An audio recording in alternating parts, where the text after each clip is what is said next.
Tu es notre Dieu, tu es l'alpha et l'oméga. Tu t'appelles le glorieux Saint-Esprit. Et nous sommes là ce soir pour cette session du vendredi soir.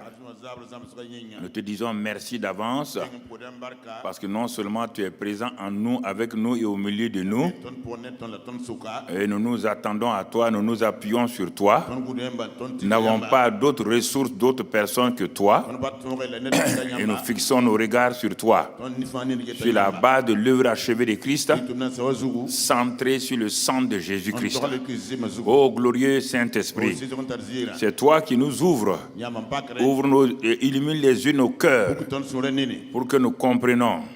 Illumine les yeux de notre cœur pour que nous saisissons la parole que Dieu nous donne.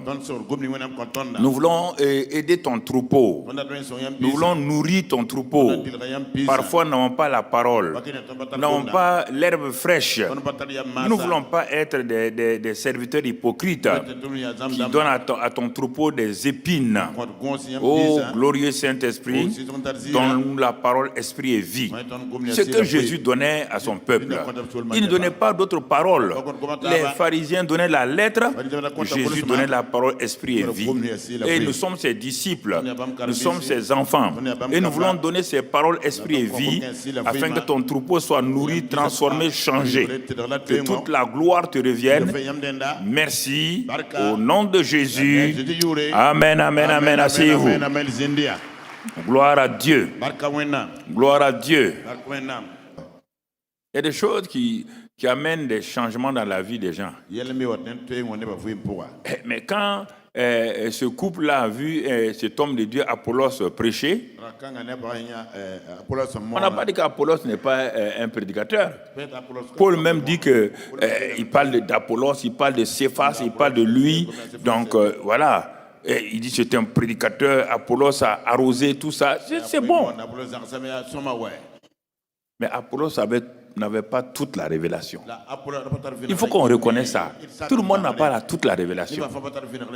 Ce n'est pas Paul qui a enseigné Apollos à retourner à la parole de Jésus. Non, c'est un couple laïque qui travaille avec Paul. Ce ne sont pas des pasteurs. C'est Aquila et Priscille qui ont pris Apollos, le grand prédicateur. Ils ont dit, tu prêches bien. Et tu prêches même Jésus. Mais viens là. Ce que tu prêches de Jésus là n'est pas complet. Il aurait pu dire, mais comment? Vous n'avez pas entendu que à Éphèse et puis ensuite, je suis allé à... Non, ils ont dit, tu es un bon prédicateur. Mais nous avons été avec Paul longtemps. Quand il prêche Jésus là, nous voyons l'effet. Bon, Apollos. Combien de gens as-tu laissé à Éphèse? Parce que Paul est en train d'aller à Éphèse. Combien de gens as-tu laissé à Éphèse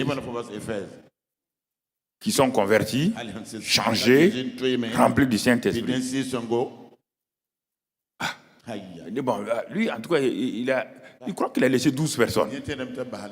Ok, on va les vérifier. Paul rentre à Éphèse. Comme les gens ont entendu que Paul vient, ils sont allés le voir. Quand Paul les regarde, c'est ça le discernement. Parfois, quand je dis aux jeunes, ils ne savent pas. Paul les regarde. Et dit, vous là, vous avez reçu le Saint-Esprit quand vous avez cru? Il dit, ah bon? Saint-Esprit? C'est quoi ça? On n'a jamais entendu parler de ça. Mais qu'est-ce que Apollos vous a prêché? Il a prêché ce que Jean-Baptiste a prêché. Il dit, Jean-Baptiste n'a pas prêché l'évangile de Jésus. Il a prêché l'évangile de la repentance. Et l'évangile de la repentance ne sauve pas les gens. Ah, mais pourtant, nous, on s'est repentis. Hein? C'est ça que les gens disent. Répentez-vous. Ça ne sauve pas quelqu'un. Allez-y, trouvez tous les messages de Jean-Baptiste. Personne n'a été sauvé en Israël. Personne. Même pas un chat. Si les chats peuvent être sauvés. Il y a des choses quand on vous dit là, il faut être humble pour accepter. Il faut être humble pour accepter. Bon, on est plus expérimenté qu'Apollos. Il dit, bon, ok, asseyez-vous. Il dit, ce qu'il aurait dû vous dire, qu'il y a un Jésus qui est venu. C'est lui le Messie. Il est mort pour nos péchés. Il a pris nos péchés. Il a prêché l'œuvre achevée de Christ. Centré sur le sang de Jésus. Ah. Mais quiconque croit en ce Jésus-là, non seulement il est sauvé, mais aussi il est baptisé d'eau et ensuite il reçoit le baptême du Saint-Esprit. Même pas en 20 minutes après. Il dit, vous croyez? Ils ont nous croire que Jésus-Christ est Seigneur et Sauveur. Vous allez être baptisés? Ils ont été baptisés. Au nom de Jésus. Il dit, venez. Il a posé les mains. Tous ont été remplis du Saint-Esprit. C'est ça l'évangile. Pas manipuler, tordre la tête des gens. Ça, c'est l'évangile simple. Il y a des prédicateurs qui ne prêchent même plus ça. Il y a des églises, quand le pasteur a fini, il ne lance pas un appel. C'est dimanche, au culte du dimanche. Donc, personne ne doit te sauver dimanche.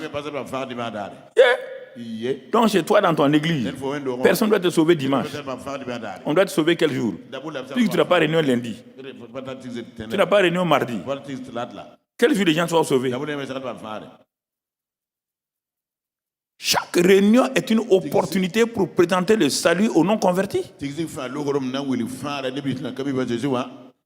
C'est ça qui fait que Eden TBI grandit. Chaque année, c'est des centaines et des centaines de gens qui sont baptisés, intégrés dans l'église. Les jeunes, les femmes, les mamans, les vieillards, tout le monde évangélise ici. Donc, vous voyez? Alors, Paul, qu'est-ce qu'il a fait? Il s'est arrêté à Éphèse pendant 2 ans. Il a commencé à enseigner le royaume. Pasteur, vous enseignez quoi? Vous enseignez quoi? Les gens vont, les gens vont être délivrés. Vous enseignez quoi? Jésus dit c'est le royaume. Vous enseignez. Qu'est-ce que vous connaissez du royaume? Qu'est-ce que vous savez du royaume? Ça, je ne comprends pas. Un pasteur finit et puis dit que Dieu vous bénisse. Aïe, moi, j'ai envie de dire à ce pasteur-là, ça va chez toi? Jésus même a dit de ne pas dire à quelqu'un qu'on le bénit quand on doit lui donner à manger. Donne-lui à manger. C'est ça la bénédiction. Tu ne peux pas terminer un message dimanche puis dire à ton peuple là que Dieu n'a qu'à les bénir comment? Ils sont déjà bénis. C'est parce qu'ils sont bénis que tu es venu les trouver. Tu n'es pas plus béni qu'eux. Ils sont déjà bénis. Je ne termine pas mon message que Dieu vous bénisse. C'est quand j'ai fini la réunion que Dieu vous bénisse. Pour le reste de la journée. Il faut donner 5 minutes, 10 minutes à quelqu'un. Tu ne sais pas, peut-être cet homme-là, il va sortir, il va faire. Or, il est venu, il a entendu que c'est une église. Ah, on dit, il est attiré, il est venu. Parce qu'il sent dans sa vie que quelque chose ne va pas. Il vient, il s'assoit. Toi, tu continues à prêcher, tu as parlé. Tu n'as pas dit oui. Ceux qui sont venus ici pour la première fois. C'est ça que nous faisons tous les dimanches. Qui est venu dimanche, qui est venu pour la première fois? On les accueille. Mais qui, parmi ceux qui sont venus la première fois, n'ont jamais reçu Christ? Nous allons vous inviter à recevoir Jésus. Qu'il soit ici à l'intérieur, qu'il soit à l'extérieur. Nous donnons, le prédicateur s'est mis sur la chair, il donne 2 ou 3 minutes de choses, il explique, il lance l'appel et il les fait donc dire. Et puis tout de suite, quand ils ont fini, on a fini, les évangélistes les prennent tout de suite. Il y a des évangélistes pleins partout. Il y a dit à toute église d'avoir des évangélistes. Les jeunes ne mettent pas évangélistes, on prend des anciens, mettent à la place d'évangélistes. L'ancien et l'évangéliste n'ont rien à faire ensemble.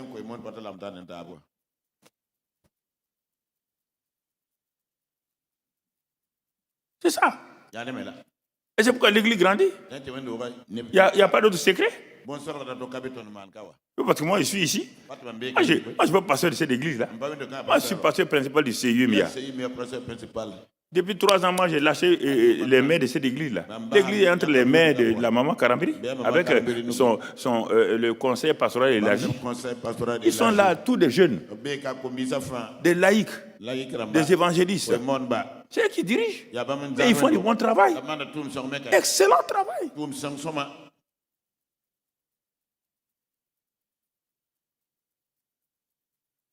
Vous comprenez?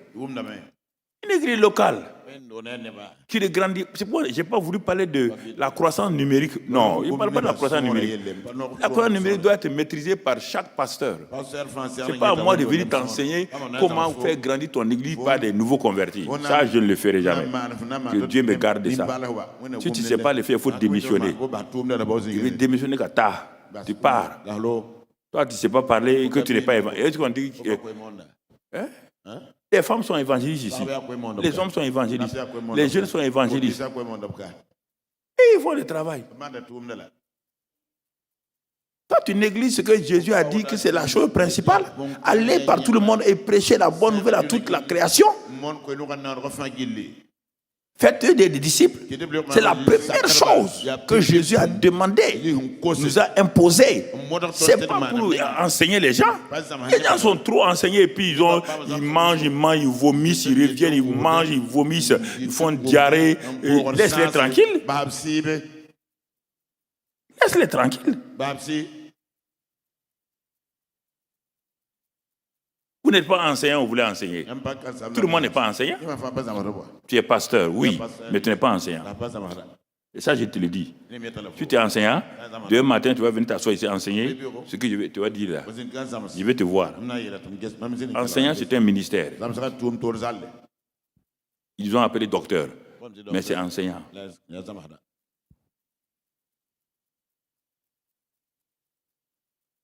C'est ça qui est important. Il faut comprendre ça. L'église ne veut pas avancer sans cette croissance numérique là. Tout le monde dans l'église évangélise, témoin.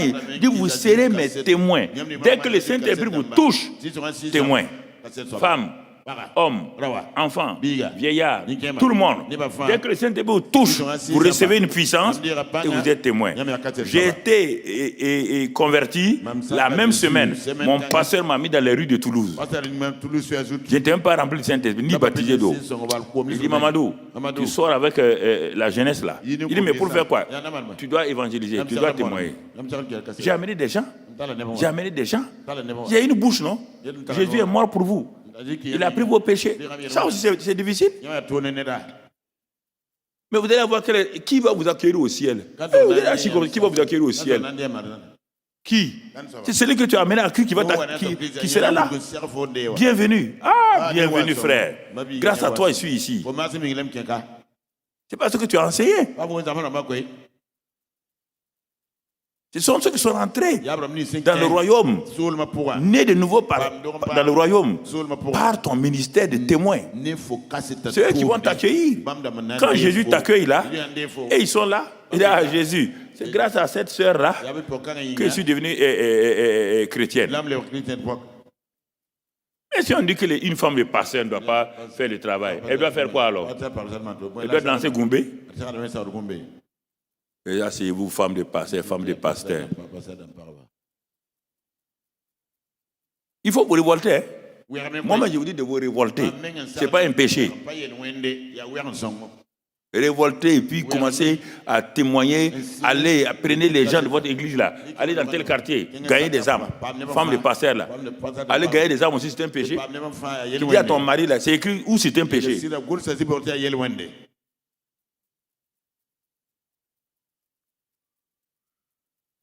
Je ne sais pas.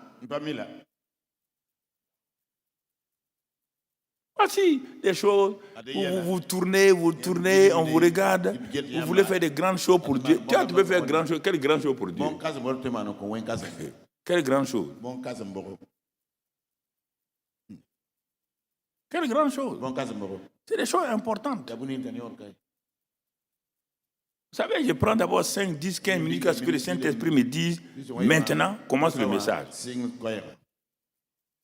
Plusieurs sont venus avec un cœur troublé. Il ne peut pas avoir le message si je viens directement. J'ai saisi leur pensée, leur esprit pour que ça se calme.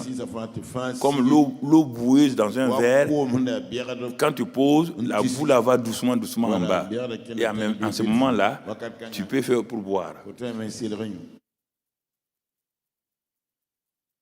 C'est des choses importantes. Ce n'est pas le travail de gagner des âmes. C'est tout le monde. Et 2 ans ont suffi à Paul. Toute Éphèse a été transformée. Et la déesse Diane qui était là-bas est tombée en faillite. Toute la région. Faillite. Ceux qui l'adoraient, faillite. Ceux qui fabriquaient les idoles, faillite. Ils sont allés l'accuser Paul. Ils ont dit que mais le gars a gâté notre industrie. C'est ça. Là où l'église est, c'est ça. L'église doit montrer au quartier qu'elle est venue. Il y a des choses, vous devez vous réveiller. Pas dire qu'on Dieu m'a appelé être pasteur. Ça, ça ne veut rien dire. Mais qu'est-ce que tu as gagné? Qu'est-ce que tu as fait? C'est important. Ce n'est pas un métier où tu as échoué à tous les concours. Quand tu as échoué à tout concours de la douane, échec. Concours de l'impôt, échec. Concours de eau et forêt, échec. Concours de mer et fleuve, échec. Concours de sage-femme, échec. Tu as passé concours des hommes, des femmes, tu as tout échoué. Maintenant, tu t'assois, tu prends un bic, tu dis, Monsieur Dieu, j'ai l'honneur de te demander un poste de pasteur dans ton travail là. Tu sais, moi aussi, je crois au nom de Jésus. Tu es devenu pasteur comme ça. Tu lui demandes, Monsieur Dieu, je comprends que pourquoi Monsieur Dieu ne te regarde pas. Parce qu'il n'est pas un monsieur. Il est un papa. Et il faut naître dans sa maison pour qu'il te considère. Tu n'es pas né dans la maison, quelqu'un va te considérer. Tu n'es qu'un voisin et s'il veut, il t'aide. Si tu as faim, il te donne la nourriture. Mais tu n'es pas son enfant. Il y a des pasteurs quand j'ai prêché à Koudougou, des missionnaires venus de France et des États-Unis, quand j'ai prêché la nouvelle naissance, les missionnaires étaient debout. Il dit non, j'ai dit, moi, je n'étais pas pasteur, j'étais évangéliste. Je leur ai dit non, écoutez, vous n'avez pas compris, je n'ai pas dit appel pour venir en Afrique. Et non, ils ont bien compris. Donc, vous êtes venu de l'Amérique sans être né de nouveau. C'est ça même. Il était conduit à Christ. À Koutiala au Mali, j'ai prêché le salut des missionnaires de l'enlever. Et les autres missionnaires disent qu'ils les ont honnis. On a tout fait pour les renvoyer. Mais au moins ils sont partis sauvés. Renvoyés mais sauvés. J'ai vu ça plusieurs fois. Des pasteurs. J'étais dans la région de Milou, là on prêchait. Celui qui chassait les démons. Et puis il anime la radio. C'est un endroit sur les montagnes, là, j'ai oublié, c'est pas Milou. Mais dans les forêts là-bas, dans les choses.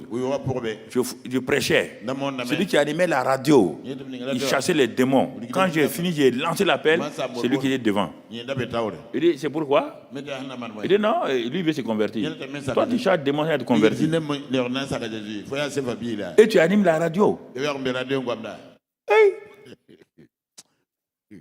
J'ai vu trop de choses comme ça. L'église est remplie de gens non nés de nouveau. On leur confie diacre, on leur confie des choses parce qu'ils viennent de ton village. C'est ton cousin, c'est ta cousine. Ça sert à quoi? Rien. Rien. Je profite de vous dire tout cela. C'est pas pour que ça vous fasse plaisir. Ça vous plaît pas. C'est pas le problème n'est pas là que ça vous plaise ou ça vous plaise pas. Le problème est de voir si ce qui est dit là, c'est la vérité. Et si tu veux te soumettre à cette vérité-là, un point, un trait. Donc nous voyons, nous saisissons ces choses-là sont des choses importantes. Donc, le séminaire Arbre de Vie de cette année-là, parce que tous les thèmes des séminaires des arbres de vie, me sont donnés à partir de août-septembre.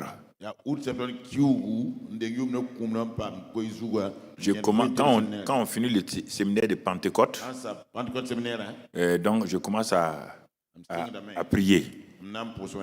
Quelle est la suite pour l'année prochaine? C'est à partir de août. La pensée, Dieu commence à me donner la pensée. J'examine à travers la parole. Est-ce que ça s'aligne à ce qu'on a fait l'année passée? Est-ce que ça s'aligne au thème de la décennie? Si ce n'est pas précis, je continue à prier. Je continue à prier. Mais au mois de novembre, le thème se présente net. Là, je sais que pour l'année prochaine, voici le thème de l'année. Donc, c'est comme ça que ça se passe. Ça ne se passe pas comme ça, je vais aller veiller une nuit, puis je vais avoir une révélation une seule nuit d'un thème comme ça. Comment tu veux continuer? Si tu as des thèmes de l'année, mais chaque mois, là, tu vas continuer comment? Tu vas continuer comment? Depuis 21 ans, c'est comme ça. Ça a commencé en l'an 2000. Quand Dieu m'a dit, mets en place un séminaire Arbre de Vie. Je suis allé prêcher je venais de traverser 6 mois encore de maladie. Dieu dit maintenant, on m'a invité en Guinée-Conakry. Les docteurs m'ont dit, tu ne peux pas aller, pasteur. Ton poumon droit est rempli d'eau. Pleurez-y. Dieu m'a dit, tu peux aller. J'ai dit au docteur, là, il dit, mais la mer rouge, là, il y avait combien de mètres cubes d'eau? Dieu a séché ça. Ce n'est pas 3 litres, 4 litres là, qui ont été passés ici. Je suis allé à Conakry. J'ai pris mon avion, je suis allé. Je prêchais à Conakry. Dieu agit. Mais la nuit, quand il vient me coucher, je ne peux pas respirer. L'eau est ici, il faut que je me couche d'une manière. C'est la femme du pasteur qui m'a regardé, ce sont des Allemands. Le couple était allemand, missionnaire. Ceux qui m'ont regardé, sa femme là m'a regardé. Mais je ne leur ai pas dit, mais on dirait que tu as un problème de poumon. Je dis, oui, allons-y, on prêche. Non, il dit, je vais te donner des vitamines et autres. Là. Il dit, bon, ça va me booster, mais on va aller. Quand on finissait, ils m'ont dit, je vais à Conakry. Ils m'ont dit, ce qu'ils ont vu à Conakry, là, ils veulent que j'aille jusqu'à Zérékoré, à 1000 km de Conakry. Il dit, pour faire quoi? Il dit, non. Il dit, mais vous ne voyez pas ma situation là? Ils ont dit, non, pasteur. Ils m'ont amené à Zérékoré. Et quand on arrive sur l'aéroport de Zérékoré, l'avion aussi a failli tomber. L'avion veut tomber, il y a une vieille femme à côté de moi, elle m'attrape. Elle dit, hey, maman, si ça tombe là, on tombe ensemble. Mais ça ne va pas tomber. Ça ne va pas tomber. Elle s'agrippe à mes... maman, ça ne va pas tomber. Puisque moi, je suis venu ici, là, ça ne va pas tomber avec moi. Dieu n'a pas prévu que je meure par un accident d'avion. Il faut être sûr de ces choses-là. Dieu ne m'a pas prévu que je vais mourir d'accident d'avion. J'ai prêché là-bas. Même chose. Même chose. Je prêche. On finissait vers minuit. J'ai vu des miracles et des miracles. Mais quand je vais me coucher, je ne peux pas respirer. Le diable dit quelqu'un va mourir ici. Il dit, moi mourir ici, en Guinée, il ne faut pas compter sur moi. Mais Dieu m'avait amené là-bas pourquoi? Pour des missionnaires suisses. Ils étaient venus nombreux pour aider l'église de Guinée. Et ils n'étaient pas baptisés d'eau. Le dernier soir, le samedi soir, ils ont dit aux missionnaires qui les a invités là de venir me réveiller à minuit pour les baptiser. Les missionnaires disent non. Il est fatigué. Depuis, on est là avec lui là. Hein? Il est fatigué. Attends, demain matin. Demain matin, je devais prendre l'avion. Ils sont venus, non.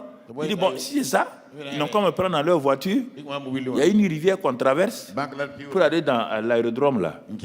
Arrivé à la rivière là, j'ai baptisé tous les missionnaires là, avec leurs enfants, tout le monde. Quand je suis arrivé à Ouara, Dieu est mon témoin. Je suis arrivé à Ouara, je commence à travailler, à venir à l'église. 3 jours après, je me couche sur le côté droit, sur le côté gauche. Il dit, mais je respire là. Qu'est-ce qui se passe? Dieu est fort, hein? Comme j'ai obéi là, il m'a guéri. Parfois les gens disent, il faut la foi guérie. Quand Dieu te dit d'aller, tu ne pars pas. Tu n'as qu'à avoir foi comme la montagne du Sinaï. Ça ne marchera pas. Tu comprends? C'est plus tard que les médecins... J'avais eu un petit problème de tension. Les médecins cubains qui sont ici m'ont dit d'aller faire une radio vers le cimetière municipal, radio de quoi? Du centre, de Yago. Je suis arrivé, le docteur Yago comme il me connaissait, il a fait la radiocopie. Après, il m'a dit, mais pasteur, il dit, mais il y a eu quoi? Il dit, mais j'avais eu chose là, les gens ont dit c'est tuberculose, ils ont dit c'est cancer. Mais maintenant, moi, je suis allé, je suis revenu. Les Cubains aussi m'ont dit de venir faire radio. Il m'appelle, quand il a fini, il met ça sur leur truc là, le mur là. Il m'appelle.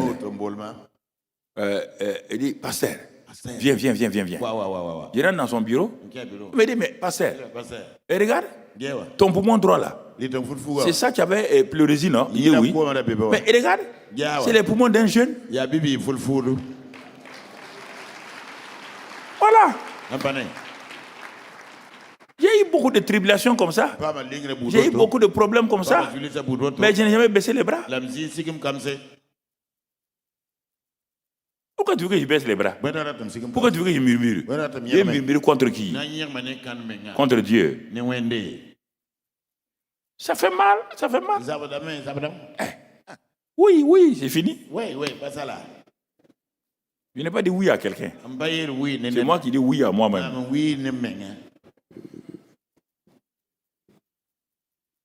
Mais voilà. C'est pourquoi. Voilà. Donc, j'ai fini mon introduction. Et je vais commencer mon message. Ça fait partie du message. Ce soir, le Saint-Esprit est la parole Réma. Saint-Esprit est la parole Réma. C'est notre thème ce soir, le titre ce soir. Le Saint-Esprit est la parole Réma. Et nous allons commencer par Genèse 1. Genèse 1. Mon ami, on va commencer par Genèse 1. Genèse 1 et au verset 2. La terre était informe et vide, et il y avait des ténèbres à la surface de l'abîme. Et l'Esprit de Dieu se mouvait au-dessus des eaux. Dieu dit que la lumière soit, et la lumière fut. On s'arrête là. Le Père travaille avec la parole Logos. Parce que la parole Logos est la parole éternelle. C'est avec ça que le Père travaille. La parole Logos. Tu comprends? Et c'est cette parole Logos-là qui au commencement Dieu a utilisé afin que le Saint-Esprit La parole Logos est donnée par le Père au Saint-Esprit pour faire ce que le Père veut faire sur la terre. Pas au ciel. Au ciel, le Papa bon Dieu travaille lui-même. Mais tout ce qui concerne la terre, il confie cela au Saint-Esprit. Et le Saint-Esprit se mouvait, il était en mission. Et il faisait le compte rendu jusqu'au moment où il a été démontré qu'il y avait des ténèbres à la surface de l'abîme. Le Saint-Esprit a informé le ciel qu'il y a des ténèbres qui sont là. Quand on dit ténèbres ici, les chrétiens pensent qu'il parle de l'obscurité. Rien n'a été créé. Ça vient d'où l'obscurité là? Certains disent c'est la nuit. La nuit est venue plus tard. C'est pas la nuit. C'est la nature de Satan, le prince des ténèbres qui a pris en otage la terre. On te dit dans Apocalypse, ce n'est pas futur seulement. Dans Apocalypse, il y a futur, il y a présent, il y a passé. Il y a eu guerre au ciel. Satan a été précipité sur la terre.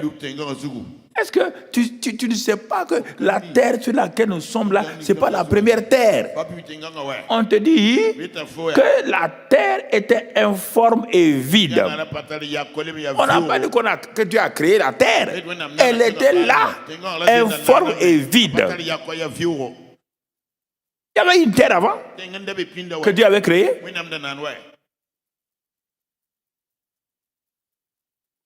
Mais ce n'était pas habité par les hommes. Il y a 2 jardins d'Éden. Comme tu ne veux pas lire la Bible là, dans Ésaïe et dans Échod, tu vas trouver que Lucifer était dans son jardin d'Éden. On ne parle pas du jardin d'Éden d'Adam. C'est parce que Lucifer qui a été créé pour faire ce que Dieu fait, donc Dieu lui a tout retiré et l'a chassé. C'est pourquoi il est jaloux de l'homme. L'homme a pris sa place. Et ensuite, l'homme a pris sa place en devenant fils de Dieu. Alors que lui, Lucifer, n'était pas fils de Dieu. Il était une étoile. C'est pourquoi il a dit, ah bon? Ok, on va voir comment cet homme-là va réussir sur la terre. On va voir ça. Tu m'as chassé, non? Tu m'as précipité. Entre toi et moi et la terre, là, c'est moi qui suis le vagabond, là-bas. On va voir comment les choses vont se passer.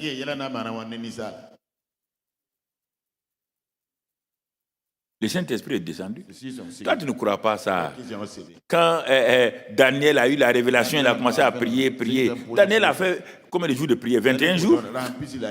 Mais dès le premier jour, Dieu a entendu ça. Pour que la prière monte là, Dieu a entendu. Mais pour descendre là, c'est ça. Vous ne comprenez pas. Quand on vous parle, pour monter là, dès le premier jour, Dieu a entendu la prière de Daniel. Dieu a envoyé Gabriel. Gabriel est arrivé là où Satan manifeste son règne. L'atmosphère là-bas, là. Il a dit petit. Au ciel, on se connaît. Qui était gradé? C'est moi, Lucifer. Je t'ai gradé. Tu retournes à ton message. Allez, Gabriel est retourné. Vous ne croyez pas à ça? Mais qu'est-ce qui a fait que le message est revenu? Parce que Daniel sur la terre continuait à invoquer, continuait à assaillir le ciel, continuait à assaillir le ciel. Dieu dit, Michel, le chef de l'armée, descend, va ouvrir la porte, le chemin. Quand Michel est arrivé, il dit, bon, par rapport à Gabriel, tu étais plus gradé. C'est moi le chef. Dégage. Il a dégagé. Gabriel est descendu. Et Gabriel dit à Daniel, depuis le premier jour, ton message a été chose. Mais le prince m'a résisté. On ne parle pas d'un homme. Un homme ne peut pas résister à un ange. Les gens ne comprennent pas la Bible. C'est pourquoi, si tu as rébellion dans ton cœur, il peut résister à tes prières. Tu n'as qu'à pleurer, il résiste. Il dit ta prière ne passera pas ici. Quand on vous dit de regarder bien vos prières, non, il suffit d'aller faire veiller. Veiller, tu crois parce que toi tu n'as pas dormi, Dieu, Satan va avoir peur de... Non.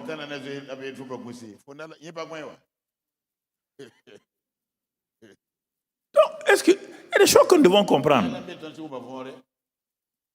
Non, tu vois?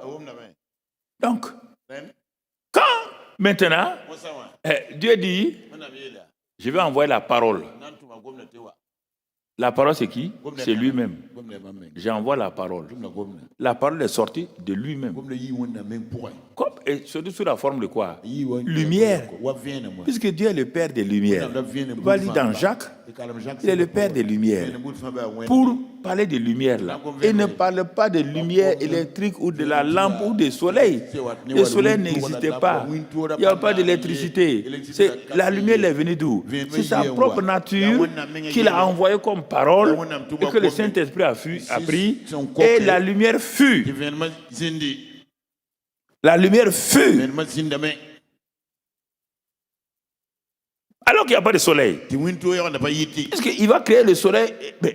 Il va créer le soleil dans le verset 14. C'est quelle lumière? C'est la nature de Dieu face à la nature de Satan, ténèbres. C'est la nature de Dieu seulement qui peut éclairer les gens par rapport à la nature de Satan. Nous sommes nés tous dans les ténèbres. Nous étions filles des ténèbres. C'est quand la lumière, Jésus, la lumière est venue, que nous avons été éclairés. Est-ce que ça aussi est difficile pour comprendre? Donc, tu vois, le Saint-Esprit est la parole Réma. Mais on n'est pas arrivé à la parole Réma, ça c'est la parole Logos. Logos. Dieu le Père a travaillé avec la parole Logos. Mon ami. Et la parole Logos, son exécutant, c'est le Saint-Esprit. Logos, c'est la parole éternelle par qui Dieu a tout fait. C'est la parole éternelle par qui Dieu a tout fait. Et Dieu lui a fait prendre la forme écrite. Dans Jean 1, il dit au commencement était la parole. La parole était avec Dieu. La parole était Dieu. Et la parole était Dieu. Etc. Il continue au verset 2. Verset 2. Il dit elle était au commencement avec Dieu.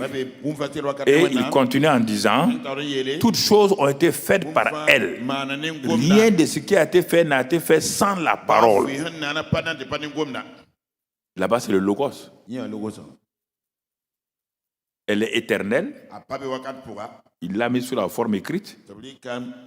Verset 14. Verset 14. On va la voir une autre forme. Le Logos va devenir quoi? Verset 14. Et la parole a été faite chair. Et il a habité parmi nous. Plein de grâce. Ce n'est pas le Réma. C'est le Logos. Ça, c'est le Père qui travaille. Le Père travaille avec le Logos. Il travaille avec le Logos, son Fils. Il travaille avec le Logos, ce qui est écrit. C'est comme ça que le Père travaille. Tu comprends? C'est comme ça que le Père travaille. Et ça, c'est le commencement. Et on avance. Maintenant, on va voir qu'est-ce que le Réma. Le Réma, je répète, le Logos, c'est la parole éternelle par qui Dieu a fait toutes choses. Elle est éternelle avec Dieu. Dieu l'a mis sous forme écrite qu'on appelle la Bible. Pourquoi? Sous forme de la Bible, elle sert à quoi? Le Logos sert à nous informer. On ne peut pas utiliser la Bible. Je peux prendre la Bible là, et dire à Satan, je vais te tirer maintenant avec le Logos de Dieu. Ça ne marche pas. Non, ça ne marche pas. Mais le Logos, parole écrite là, t'informe toi. qui est Dieu, qui est Jésus, qui est le Saint-Esprit, qui est Satan, comment être sauvé. C'est ça le rôle du Logos.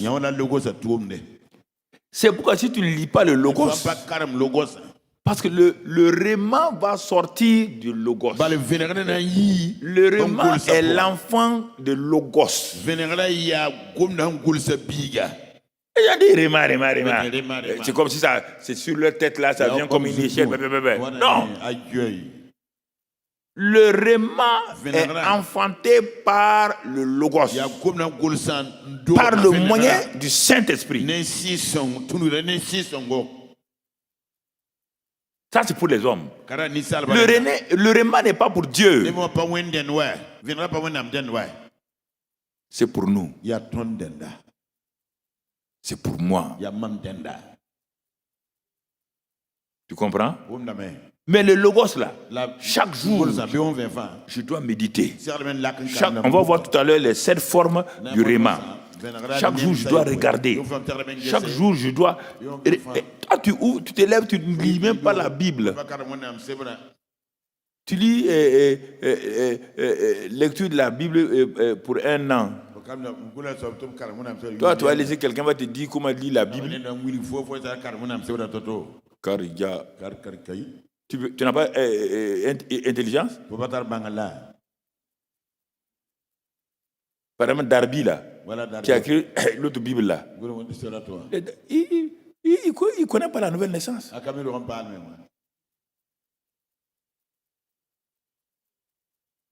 Lui, donne la Bible dans nos mains. C'est des problèmes. Les théologiens ont écrit une Bible sans eux-mêmes être imprégnés de ça. Mais Dieu a gardé pour qu'ils puissent écrire tranquillement et puis donne. Quand tu vois leur propre... Si tu vois les commentaires de Darby sur la Bible, toi, tu vas dire, mais comment cet homme-là a été inspiré pour écrire la version Darby et puis il dit des choses bizarres comme ça. Il dit des choses bizarres comme ça. Donc, tu vois. Donc, c'est le Logos que je lis tous les jours là, que je médite là. C'est ce Logos-là que le Saint-Esprit va voir si réellement c'est ça qui m'intéresse. Il va transformer ça en Réma. Et on va voir tout à l'heure là, les 7 formes de Réma. Mais les gens, et tu vas voir ce soir là que tu n'utilises même pas 2 formes de Réma que le Saint-Esprit te donne. Et c'est pourquoi tu as des problèmes. Même pas 2 formes de Réma que le Saint-Esprit te donne. Donc, le Saint-Esprit active le Logos pour en sortir un Réma. Et tu dois et c'est ce Réma activé là qui produit ce qu'on appelle la foi. Romains 10, 17. La foi vient de ce qu'on entend. La foi ne vient pas de ce qu'on lit. La foi ne vient pas de ce qu'on a entendu hier, ni ce qu'on entendra demain. La foi vient de ce qu'on entend maintenant, now, ahora. Maintenant où je parle là, c'est maintenant que la foi vient si toi tu es connecté au Saint-Esprit. On dit la foi vient de ce qu'on entend, ce que tu es en train d'entendre. Et ce que tu es en train d'entendre là doit venir du Réma.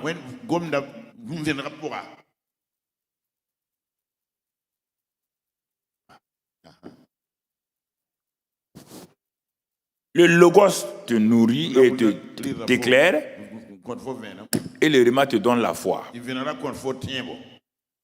Ce n'est pas le Logos qui te donne la foi. Le Logos te donne la croyance. Tu crois en Dieu, comme Satan croit en Dieu, et il tremble. Croire en Dieu, ça ne veut rien dire. Satan croit en Dieu, les démons croient en Dieu, il tremble. On parle de foi. Foi et croire, c'est pas la même chose. C'est pourquoi dans les Gulafol, l'autre là, Dania, c'est pas la foi. Hey! Oh, c'est pourquoi ils ont des problèmes. On traduit la Bible avec le mot croire au lieu de traduire avec le mot foi.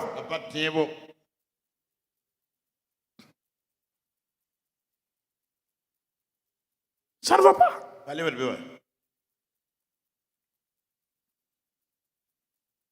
Donc, c'est le rhéma qui produit la foi. Chez celui ou celle qui est en train d'écouter. J'ai pris quelques notes encore.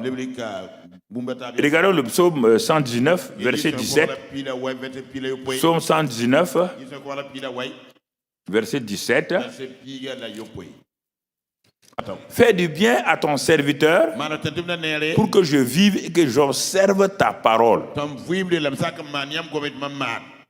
Tu comprends? Continue, mon ami. Non, tu restes là-bas et on va au verset 130. Voilà, le verset 18. Ouvre mes yeux pour que je contemple les merveilles de ta parole. Qui va ouvrir tes yeux? Le Saint-Esprit. La compréhension, ce qui donne la foi là, c'est quand Dieu a ouvert tes sens spirituels qui ne connaissent pas la parole. Brusquement, tu vois les merveilles de la parole de Dieu. Le verset 130, qu'est-ce qu'il dit là-bas?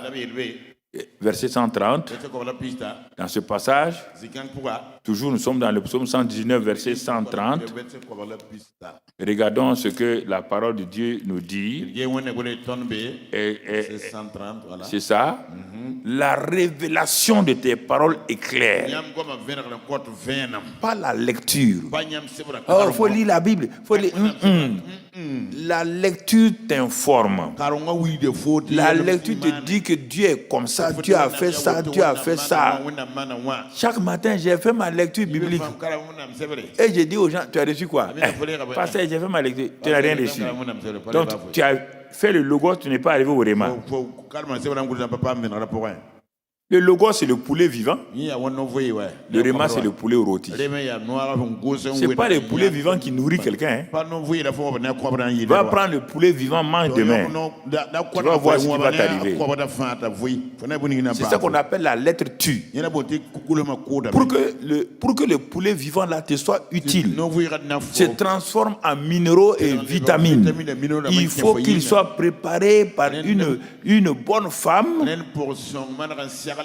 bien rôti, assaisonné. C'est ça le Rhéma. Quand tu manges ce poulet rôti là, ça va dans tout ton être. C'est ça qu'on appelle le Rhéma. On ne mange pas la lettre. On ne mange pas le logos. C'est le Rhéma qu'on mange. C'est le Rhéma, quand elle est éclairée, donc elle donne l'intelligence au simple. Tout ce que Dieu fait à travers l'homme, c'est à travers le Rhéma par le Saint-Esprit. Dieu ne travaille pas avec l'homme par le Logos. C'est pourquoi les gens lisent la Bible et ils disent, bon, j'ai la foi. Tu as la foi? Mais parce que tu crois. Attends, je n'ai pas dit que tu ne crois pas. Tu as la foi. Parce que, pourquoi dire comme ça là? Ah, toi aussi, on est avec toi il y a longtemps. Si on n'a pas la foi là, non, tu crois, tu n'as pas la foi. Moi, je n'ai pas donné une parole de foi, tu dis tu as la foi. La foi vient de ce qu'on entend. Depuis qu'on court, il a été donné quelle parole de foi? Tu dis tu as la foi. Tu n'as pas la foi. La foi, on ne te promet pas la foi comme ça. Chaque fois, la foi est manifestée quand tu entends. On ne se promet pas une fois comme un mouchoir dans sa poche. Non, si c'était comme c'était facile. J'allais rentrer à Yaragado, réveiller, moi, c'est guérir tous les malades. Des erreurs comme ça, là. La foi, elle vient chaque fois que tu entends la parole Rhéma. Et c'est pourquoi des gens ont tué des gens. Ce jeune évangile dont je parle là, il est parti prêcher la foi dans une ville des États-Unis.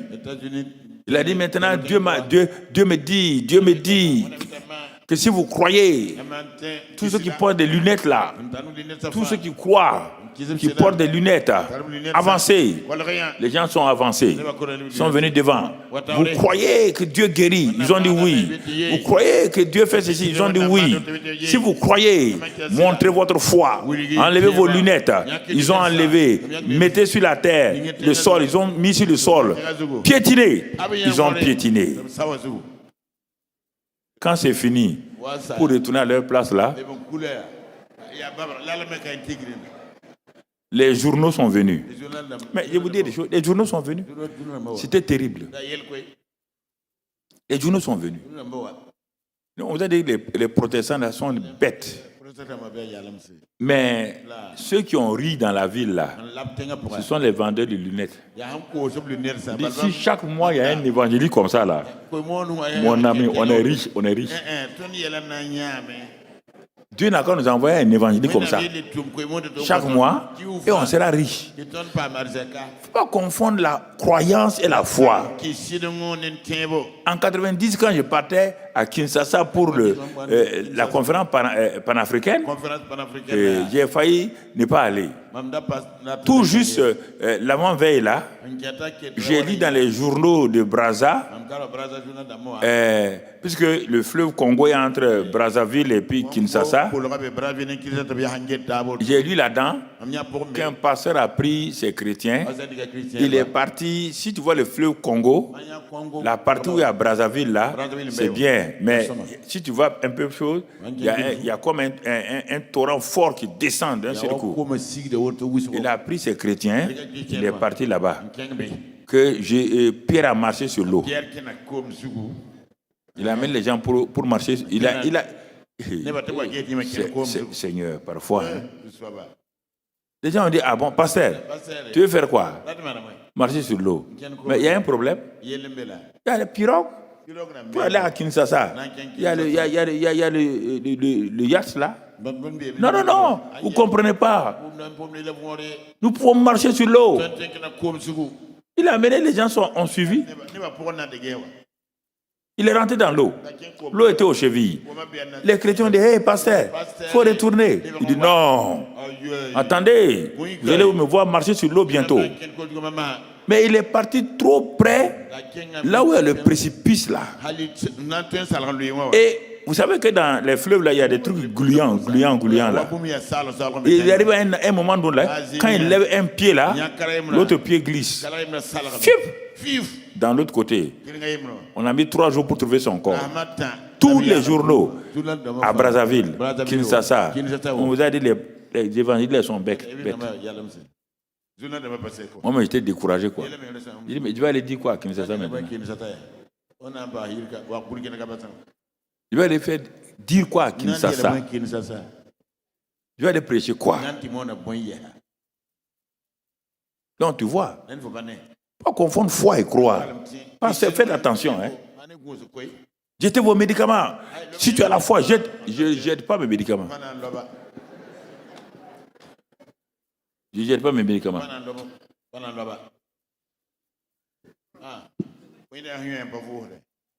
Comme tu as vu ma belle femme là, tu crois pas que je vais mourir, tu décides, tu vas prendre.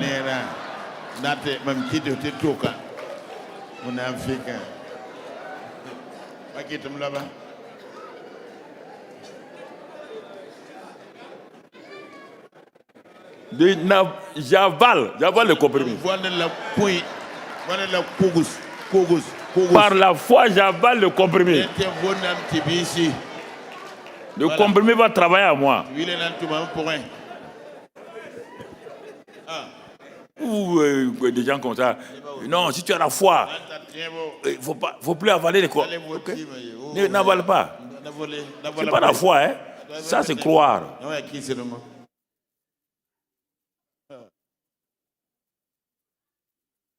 Tu comprends?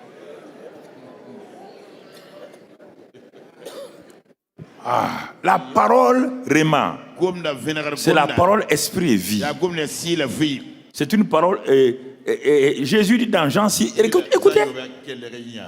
Le Père, c'est le Logos. Mais quand Jésus a commencé à travailler, il s'arrête un jour, il dit, le Père là, tant qu'on est sur la terre là, le Logos nous enseigne, nous informe. Mais on ne doit pas dire le Logos, on doit dire le Réma. J'ai le Saint-Esprit. Quand j'ai lu le Logos là, au moment où je lis ça, le Saint-Esprit vient me donner un réma. C'est pourquoi il dit, mes paroles sont esprit et vie, Jean 6, 63.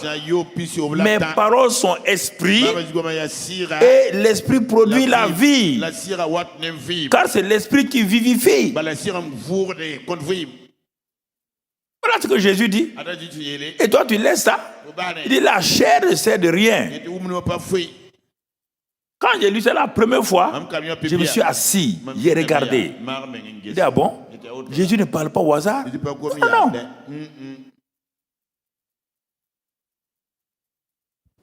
Il dit, c'est l'esprit qui vivifie. C'est pourquoi je vous ai dit cette année la vie de l'esprit. Parce que la vie de l'esprit, quand elle est là, elle manifeste donc la vie dans les gens. Jésus dit, moi mes paroles sont esprit. Tout ce que je dis là, le Père m'a donné. Et quand le Père donne, ça devient un réma. Quand je dis, ça fonctionne. Mais toi, tu ne reçois pas un réma. Tu parles au hasard. Ça ne marche pas. Tu n'es pas contrôlé de la parole. Tu peux prêcher la parole. Prêche. Et demande à Dieu que cette parole-là soit mêlée de foi, afin que ceux qui sont devant toi reçoivent la foi, et puissent travailler de façon convenable. Donc tu comprends? C'est important que tu comprennes. Et nous continuons toujours rapidement.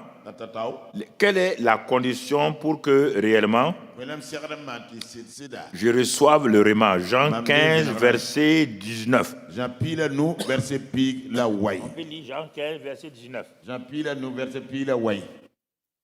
Mon frère, Jean 15, verset 19. Il dit, si vous étiez du monde, le monde aimerait ce qui est à lui. Mais parce que vous n'êtes pas du monde, à cause de cela, le monde vous hait. Donc, le monde vous hait pourquoi? Parce que vous n'êtes pas du monde. Vous êtes mes disciples. Et étant mes disciples, vous allez commencer à croire comme moi je crois, à parler comme moi je parle. Il dit, tu vois, et il nous explique. Les gars, il est rempli du Saint-Esprit. Luc 4, 18 dit quoi? L'Esprit du Seigneur est sur moi parce qu'il m'a envoyé. Il m'a envoyé pour donner une bonne nouvelle. Regarde Jésus en train de partir. L'Esprit du Seigneur est sur lui.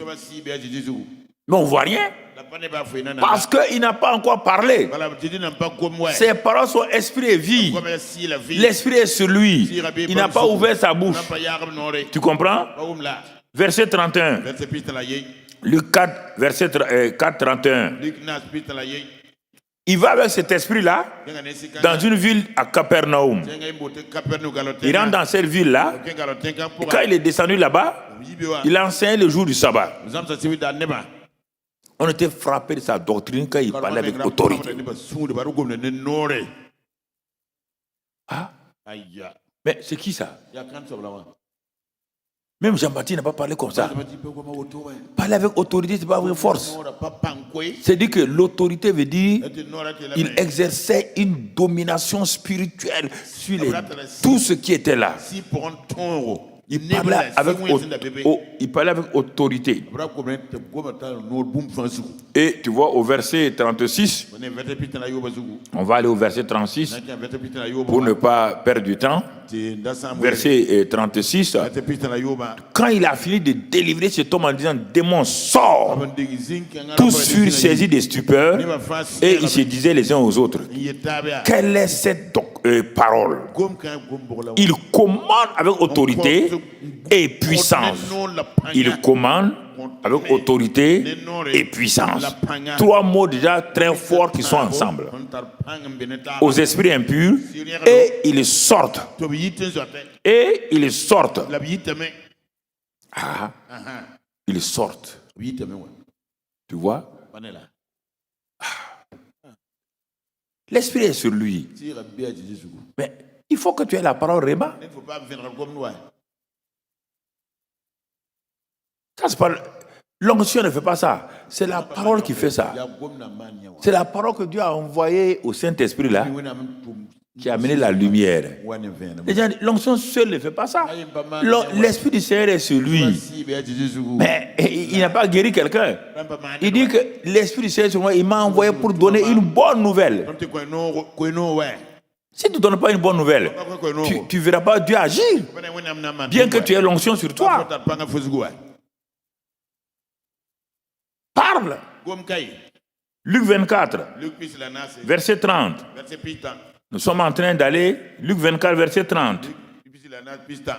Qu'est-ce qui est dit là-bas? Pendant qu'il était avec les disciples d'Emmaüs. Regardez ce que la parole esprit et vie fait là. Elle agit puissamment, mais regardez son effet encore. Maintenant qu'il est assis avec les disciples là, et ils lui ont dit de prier, ils ont demandé à l'étranger de prier. Ce n'est pas Jésus, hein, ils ont dit à l'étranger de prier. Quand l'étranger a prié, et après, il a disparu. Ah! Mais il dit, mais André, c'est Jésus. Et le verset 36 dit maintenant, ils sont allés raconter aux autres là. Pendant qu'il était à table avec nous, avec eux, il prit le pain et après avoir rendu grâce, il leur donna. Donc mon frère, il leur donna. Et quand il a donné, leurs yeux s'ouvrirent. Et ils le reconnurent, mais il disparut de devant eux. Et la suite, et se dire l'un à l'autre, notre cœur ne brûlait-il pas au-dedans de nous lorsqu'il nous parlait en chemin et nous expliquait les Écritures? Ah, la parole Réma, la parole Réma, quand elle est donnée, ceux qui sont assis devant toi, leur cœur brûle. Il y a des choses qui se passent. Ah, mais on dirait... Pourquoi je n'ai pas compris ça? Mais parce que tu n'as pas reçu la parole Réma. Maintenant que tu la reçois, c'est elle qui agit comme ça. Elle est en train d'agir. Ça, c'est les deux éléments principaux de la parole donc Réma. Donc, tu comprends, on va aller un peu plus vite encore. Verset 45.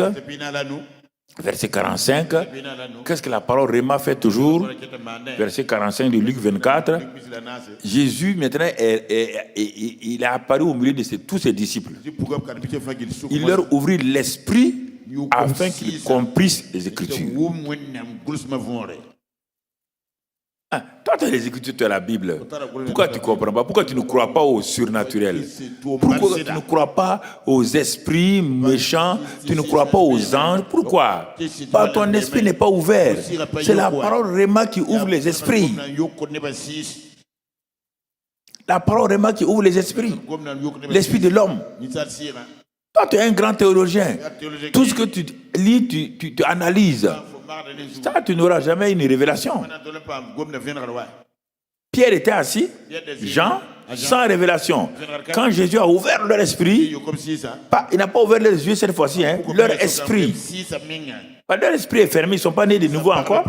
Il a ouvert leur esprit brusquement, ils ont dit, ah, mais ils commencent à comprendre les Écritures.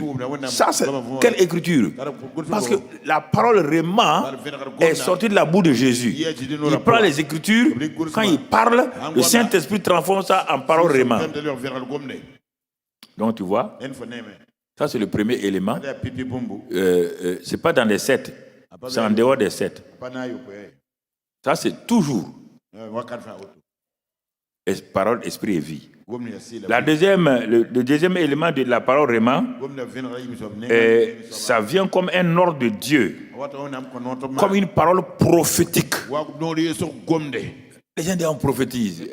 Vraiment, les gens, quand ils voient, tu peux t'asseoir tout le temps prophétiser. Hey, c'est toi qui as monopolisé la prophétie. La parole prophétique n'est pas donnée comme ça. Elle est donnée par Dieu. Elle est donnée par Dieu. C'est un ordre. Ézéchiel 37. Pourquoi Dieu a dit à Ézéchiel, Dieu va dire à Ézéchiel de donner la parole prophétique? Parce qu'il dit que la main de l'Éternel fut sur moi et il me transporta en esprit. Donc Ézéchiel était en esprit. L'esprit est venu sur lui. Et c'est pourquoi maintenant, quand Dieu le dit, il le prend en vision et il l'amène dans une vallée. Et dans cette vallée-là, Dieu lui dit, et c'était rempli d'ossements. Dieu lui dit, quand il a regardé cette, il dit, il me fait passer auprès d'eux exprès. Ses yeux ont vu, ses sens ont vu tous les ossements secs. Secs, fort nombreux. À la surface donc du sol. Et il était complètement sec. Il a bien vu. Mais qu'est-ce que Dieu va faire? Dieu me dit, fille de l'homme, ces os pourront-ils revivre? Pasteur. Toi, tu as une église d'ossements secs. Toi, chrétien, tu as une famille, tes parents et autres là sont des ossements secs. Tu crois que c'est en parlant comme ça qu'ils vont venir à Christ? Non. Dieu te dit, regarde là, ce sont des ossements secs. Pasteur, regarde ton quartier là, c'est rempli d'ossements secs. Regarde. Tu penses que tous ces gens du quartier peuvent revivre? Ah, non, on ne sait pas. Hein. Ici, ce sont des drogués. Là-bas, là, c'est tant. Dieu dit, hey. Mais Ézéchiel a été sage. J'ai répondu, Seigneur éternel. Toi, tu le sais. Il n'a pas expliqué, oui, tu comprends. Aujourd'hui, les gens sont méchants. Non. Il dit, hey. Il faut qu'on dise la vérité. C'est toi qui le sais. Dis c'est une bonne réponse. Si c'est moi qui le sais, je vais te dire comment faire. C'est comme ça. Il dit prophétise. Où vous voulez vous prophétiser, Dieu ne vous a rien dit. Et les prophéties ne se réalisent pas. Les gens viennent me voir et disent, mais un de tes enfants là a prophétisé sur moi, prophétisé, je lui ai donné l'argent, rien ne s'est passé. Et tu n'as qu'à prier. Dis-lui de rembourser l'argent là. Et tu viens me donner de l'argent là.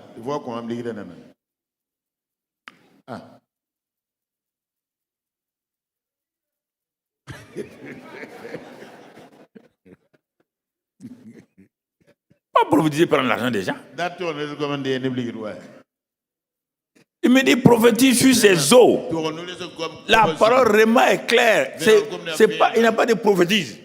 Non, sur ses os. Et la parole prophétique va sortir. Il dit tu vas prophétiser sur ses os. C'est pas ça la parole prophétique. Quand Dieu donne un ordre, il y a les choses claires, la parole prophétique. Et dis-leur, ossements desséchés. Écoutez la parole. Quelle parole? La parole Réma. La foi vient de ce qu'on entend. Ézéchiel a entendu. Dieu lui dit, Dieu aux ossements, d'écouter. Hey! Comment un ossement peut écouter? Dieu dit, ça ne te regarde pas. Ça, c'est le mystère de Dieu. Vous voulez tout le temps raconter des histoires. C'est la sorcellerie, c'est quoi. Parle aux ossements. Mon fils va parler au figuier. Et le figuier va sécher. Moïse a parlé à la mer. Vous ne voulez pas parler. Vous ne voulez pas parler. Hein? Et si ça ne se passe pas, donc ce n'est pas une parole Réma que tu as reçue. Donc il vaut mieux aller dormir. Attends que tu reçois une parole Réma. Il est en esprit. Tu as le Saint-Esprit. C'est ça que ça veut dire. Dieu te dit, il y a le Saint-Esprit. Le Saint-Esprit a besoin d'une parole. Une parole prophétique. Parole, esprit et vie. Ça donne la vie. Ça donne la puissance, l'autorité, la force, le commandement. Mais la parole prophétique, elle est plus grande. Il dit, parle aux ossements secs et dis-leur. Dans la parole prophétique, il y a tout là-dedans. Il y a la puissance, il y a l'ordre, il y a tout là-dedans. Dis-leur quoi? Dis-leur quoi? Ossements. Ossements. Vous entendez? Écoutez la parole de l'Éternel. Écoutez la parole de l'Éternel. Ainsi parle. La parole prophétique ne vient pas de toi. C'est pourquoi quand ça ne se passe pas, tu as un problème. Si c'est Dieu, tu peux dire, ainsi parle le Seigneur l'Éternel à ses eaux. Voici, je vais faire entrer en vous un esprit. La parole prophétique, mon frère, tu deviens quoi?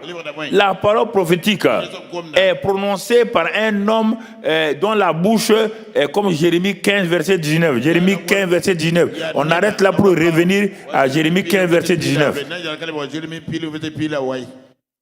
La parole prophétique n'est pas prononcée par n'importe qui. C'est comme vous promettez pour dire prophétie là. Ce n'est pas la parole prophétique. Là, Jérémie 15, verset 19.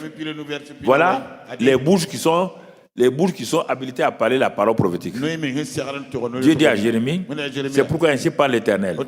Si tu te rattaches à moi, 1 Corinthiens 6, 17, quelqu'un qui se rattache à Dieu est avec lui un seul esprit. Première condition. 1 Corinthiens 6, 17. Si tu te rattaches à moi, tu deviens un seul esprit. Deuxièmement, et je te répondrai. Et ensuite, c'est pas fini. Et si tu sépares ce qui est précieux de ce qui est vil,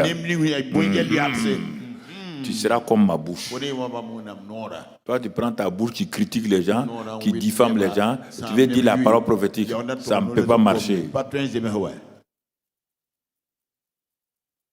Tu vois, tu seras comme ma bouche. Vous croyez que Dieu vous a donné une bouche, toi, tu critiques ici, tu diffames ici, tu parles mal là, et tu veux aller prophétiser? Satan va te laisser, Satan va t'obéir. Non, tu ne connais pas Satan, hein? Ok. Jésus l'a vaincu, mais toi tu ne l'as pas vaincu. Tu l'as vaincu par le sang, mais tu dis des paroles au hasard. Ah non, moi je n'aime pas ça, moi je ne crois pas à ceci. Tu ne crois pas. Dieu ne va pas te donner une parole prophétique. Tu comprends? Puisqu'il est en esprit.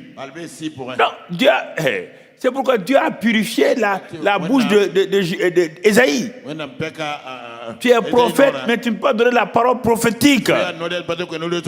Tout ce que tu as prêché, Ésaïe, c'est des paroles qui viennent de toi. Aucune de ces paroles n'a aucun effet. Maintenant que ta bouche est purifiée, parle. Tu es comme ma bouche. Tu es comme ma bouche. Parle. C'est pourquoi avant, quand je m'assois pour confesser mes péchés. Je confesse mes péchés et je demande que le sang de Christ me lave avant de parler. Je me lever comme ça, aller prophétie. Non. On va jouer avec ça. C'est ça qui est à la mode aujourd'hui en Europe. Je suis allé dans plusieurs endroits, comme je faisais le tour de la France à l'époque, donc de Paris jusque là-bas à Montpellier et tout ça là.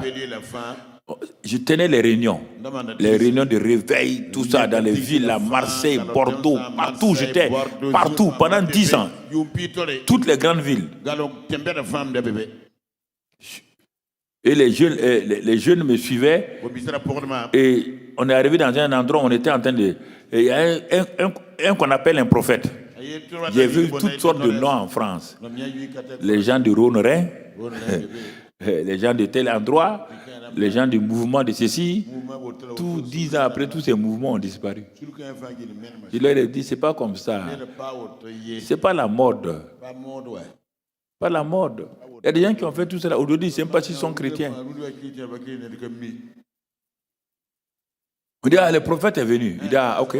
Ah, c'est un prophète. On dit, oui. Ok. Bon, c'est bon. Moi, je ne doute pas. Hein. Il a fait aligner les gens. Moi aussi, je me suis aligné. On était alignés comme ça. Quand il arrive, il dit un mot sur lui-là. Il dit un mot sur lui-là. Il dit un mot sur lui-là. Quand il est arrivé à mon dos, il est arrivé devant moi. Il m'a regardé. Il dit, Mamadou, je n'ai pas de parole pour toi. Tu ne peux pas mentir sur moi. Hein. Ah oui. Tu ne peux pas avoir de paroles pour moi. Toi, tu vas t'asseoir. 50, 30 personnes, tu es en train de donner des prophéties. Au Burkina Faso, ici, j'ai dit à ceux, tous les mouvements aujourd'hui de prière, là, ont commencé devant moi.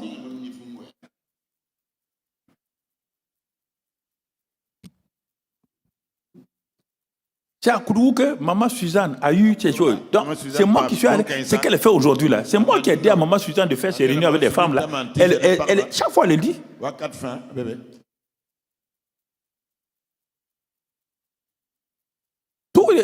Ils sont là. Le papa Samuel qui est décédé. Et tous, ils avaient des réunions. Mais un jour, ils ont eu des problèmes, ils sont venus me voir. J'ai dit, écoutez, voilà. Moi, je ne suis pas prophète. Il ne peut pas me donner un titre de prophète. Je les ai pris. Mon ami Idrissa de Sarba, je les ai tous pris. Il dit, écoutez-moi. Vous ne pouvez pas vous réveiller à 4 h du matin. Et les gens sont devant votre porte. 20, 30, 40 personnes. Et vous prophétisez sur la vie de chacun comme si la prophétie là c'est des galettes matinales que vous distribuez. J'ai dit c'est faux, archi faux et faux.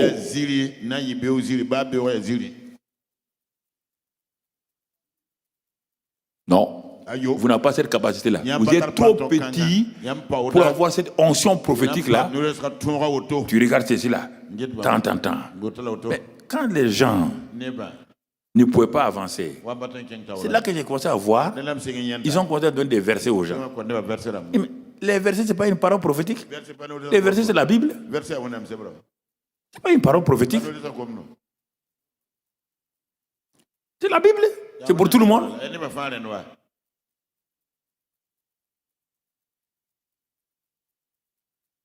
Une fois, quelqu'un m'a dit, Somme 20, verset 30. Dieu m'a donné de te dire, Somme 20, verset 30. Il dit, ah, tu es sûr qu'il y a verset 30 dans Somme 20.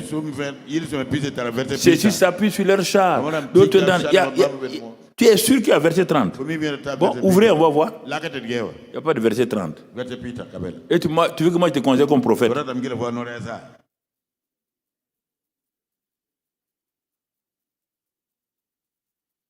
Non. C'est vous qui avez gâté ces gens-là. C'est vous, c'est le peuple de Dieu. Vous êtes responsables de leur vie. Vous avez fait d'eux des prophètes. Ils ne sont pas prophètes. Vous avez fait des apôtres. Ils ne sont pas apôtres. Et maintenant, ils ne savent pas comment reculer.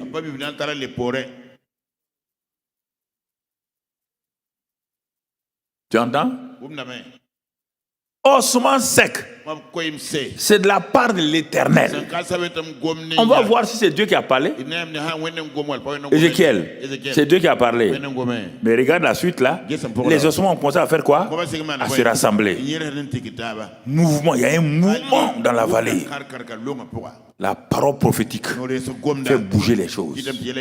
La parole prophétique fait un mouvement. La parole prophétique qui est donnée là rassemble ce qui n'est pas rassemblable. La parole prophétique, c'est ça. Tu comprends?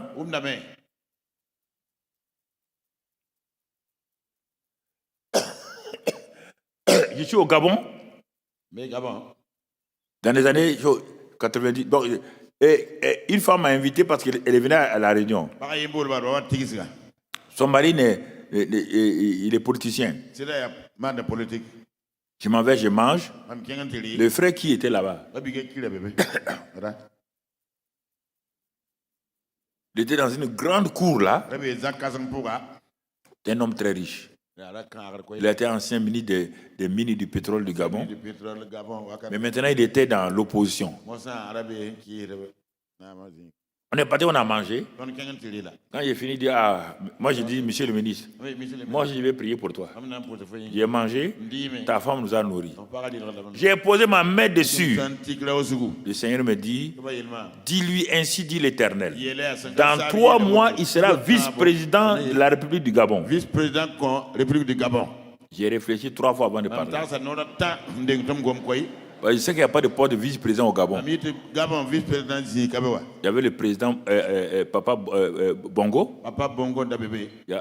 C'était un régime président. Il n'y a pas de vice-président. Voilà, vice-président Kabé. Dieu dit parle. Je dis monsieur le ministre. Dieu me dit de vous dire dans 3 mois là, vous serez le vice-président du Gabon. Gabon vice-président. Il m'a regardé, il dit pasteur. Bon. C'est pas faux, mais c'est qu'il n'y a pas de poste de vice-président au Gabon.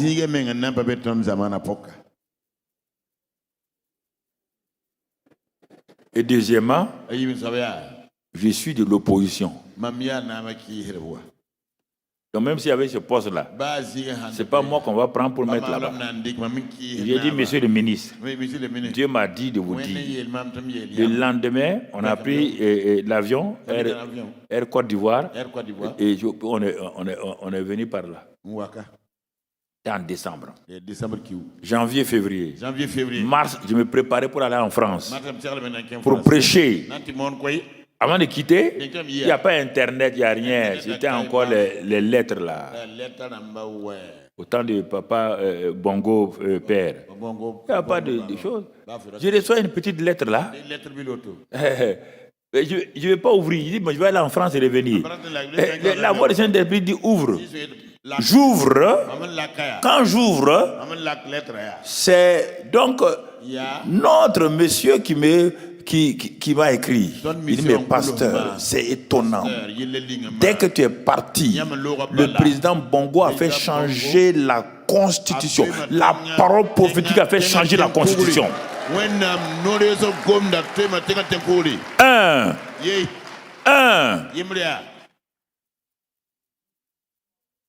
Et on a voté des postes de vice-président 3. Tout le monde attendait que le bras droit de Papa Bongo là soit appelé. Le Papa Bongo a envoyé sur notre monsieur là, je veux que tu sois premier vice-président du Gabon. Vice-président du Gabon.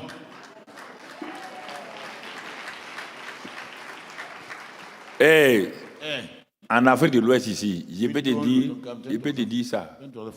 Les noms des présidents à qui j'ai dit, Dieu m'a dit tu seras président. Côte d'Ivoire, Bénin, partout. Burkina, moi 2 ou 3 fois. Même aujourd'hui, j'ai dit. Dieu a dit tu seras président. On n'a qu'à tout faire là. C'est toi le président. Les gens ils s'amusent, ils croient que... Moi je ne parle pas pour parler. Je n'ai pas pris l'argent avec quelqu'un. Je ne prends pas l'argent pour qu'on dise quelque chose. Les gens sont là. Hein? Vous pouvez aller le demander. Quand la parole prophétique est donnée, ça change les choses.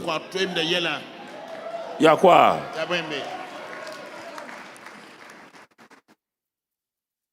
Mon frère, ma soeur.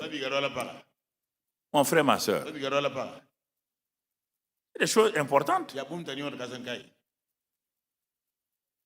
La parole prophétique. Rapidement, les 7 formes. Les 7 formes maintenant. J'ai dit parole, esprit et vie. Parole prophétique. Ça, c'est les 2 éléments très, très, très importants. Il faut tenir compte si tu es dans le ministère. Pas jouer à la parole prophétique. Maintenant, les 7 formes de Réma.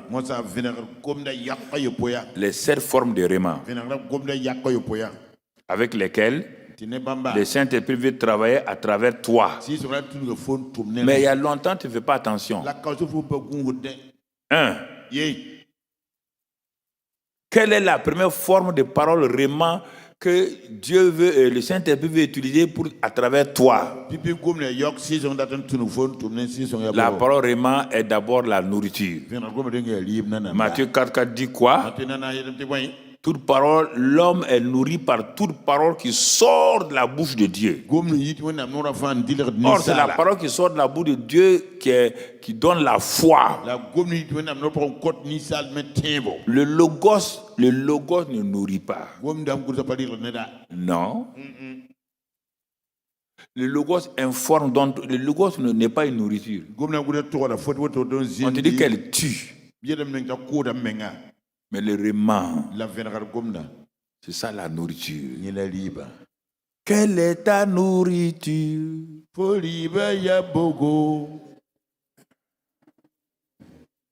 C'est ça. Ma nourriture, c'est la parole de Dieu. Dieu dit à Ézéchiel, tiens le rouleau, mange-le. Ézéchiel mange le rouleau. Amer dans sa bouche. C'est la parole de puissance. Quand elle rentre dans les entrailles, c'est devenu très doux. Ézéchiel dit, la parole de une nourriture? Oui. Ézéchiel 3, verset 2 à 3. Si tu veux noter pour aller étudier. Ézéchiel 3, verset 2 à 3. Tu comprends? La Bible dit dans Matthieu 24, 45, donnez au peuple de Dieu la nourriture au temps convenable. Vous voulez que votre peuple aille de l'avant? Donnez-leur on n'a pas dit donner le logos. Donnez le logos. Mais soyez prêts que le logos soit transformé en réma. C'est pourquoi ils vont sortir et dire, bon, le message était bien.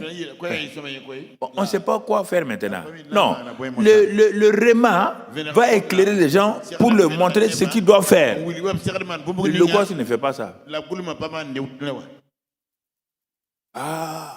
C'est comme ça qu'on devait faire. J'ai compris.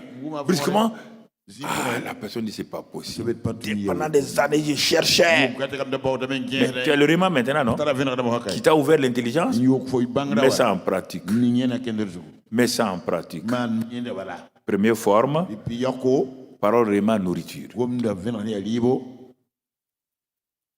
C'est avec ça que je me nourris. Dieu dit, c'est ça. Se nourrit comment? En la méditant. Josué 1, verset 8. En la méditant matin, midi, soir. Tu es en train de la manger.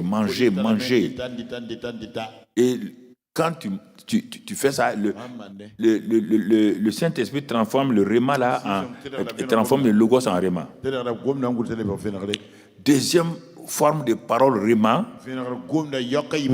Et là, en ce moment, ça, ce n'est plus nourriture.